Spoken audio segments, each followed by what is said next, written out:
আমি কিন্তু অনেকদিন না খেয়ে রয়েছি, না খেয়ে থাকছে? না খেয়ে রয়েছি আমি আচ্ছা, অনেকদিন না খেয়ে রয়েছি। আর দেখা যায় এক বেলা, দুই বেলা, তিন বেলার ডাই এক বেলাও খাইছি, আবার কোনোদিন ডাইরেক্ট না খেয়ে রয়েছি সারাদিন। আমার জানা বলতে আমি একটা মিথ্যা কথা বলি নাই, কারণ আমি নিজে অসহায়, না খাওয়া পর্যন্ত আমি সৌদি আরবে রয়েছি, কিন্তু এই সৌদি আরবের মাটিতে পাড়া দেওয়ার পরের থেকে বলছি যে দেখছি মানে আমাদের বাংলাদেশি ভাই যারা যেখানে আছে কেই কারো না, কেই কারো না, যদি মরেও জায়গা কেউ কারো লাশটা পর্যন্ত হাতে ছুঁতে দেয় না, কেউ কারো পাশে থাকে না, যা শালা মরিয়া যায় যাগা আমি আমার পথে যাইগা, এরকম ভাবে আছে, এরকম চলতে আছে। কিন্তু আসলে যেটা কি, আমি সৌদি আরবে না আসলে এরকম দৃশ্য কখনো আমি দেখতাম না।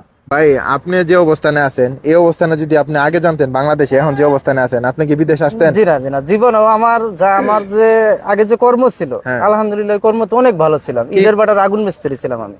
আচ্ছা, ইটের ভাটার কুমিল্লা, চট্টগ্রাম, কিশোরগঞ্জ, টাঙ্গাইল, ময়মনসিংহ, আমি সিলেট, মানে আমি 64টা জেলার ভিতরে কম করে হলো 30টা জেলা আমি গেছি ইনশাল্লাহ, গেছি ইনশাল্লাহ। আপনি রিয়াদে ছিলেন? রিয়াদে ছিলাম। তো এই কাজের ব্যবস্থা কি করে দিছে? এক বাইরে আমি বলছি যে ভাই আমার একটা কাজ মিলিয়ে দাও, আমি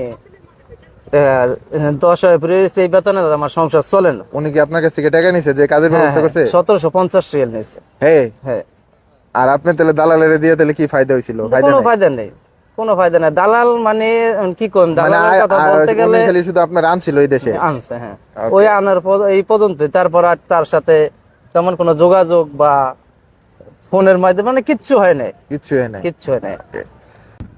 প্রথম আইছিলাম হসপিটাল ক্লিনিয়ার রিয়াদে, সেই জায়গা থেকে আমি আইসা পড়ছি। বেতন কম, মাত্র 600 টাকা স্যালারি আর 300 টাকা খানা, মোট 900 টাকা স্যালারি হয়েছে রিয়াদে যখন ছিলেন। এখন তো দাম আমার আছে, এখন কি বেতন নাকি? এখন একটু আলহামদুলিল্লাহ বেতন একটু ভালো। রিয়াদে হসপিটাল ক্লিনার ছিলেন? Hospital cleaner. এখন কি করেন? এখন বর্তমানে এক মাজরায় কাজ করি। ও, মাজরাতে? মাজরাতে তো কষ্ট হয়। কষ্ট অবশ্যই, কষ্ট হইলে তো আলহামদুলিল্লাহ একটু বেতন ভালো। আসছেন তো বেতনের লেগে? জি, বেতন ভালো আইছে, বেতনের লেগে আলহামদুলিল্লাহ বেতন ভালো। এখন দেখা যায় 1800-1900 টাকা স্যালারি পাই আলহামদুলিল্লাহ। এটা তো আনলিমিটেড ডিউটি? আনলিমিটেড। ওকে, এটা আমার প্রাকৃতিক ডিউটি, এটা এমনি কোনো এক্সট্রা ওভারটাইম না, এটা বাড়ির মতো কাজ। বাড়ির মতো কাজ। আচ্ছা, আপনি রিয়াদে আসছিলেন আপনার হসপিটাল ক্লিনারে, আপনি জানা আসছিলেন যে আপনার 600 রিয়াল বেতন?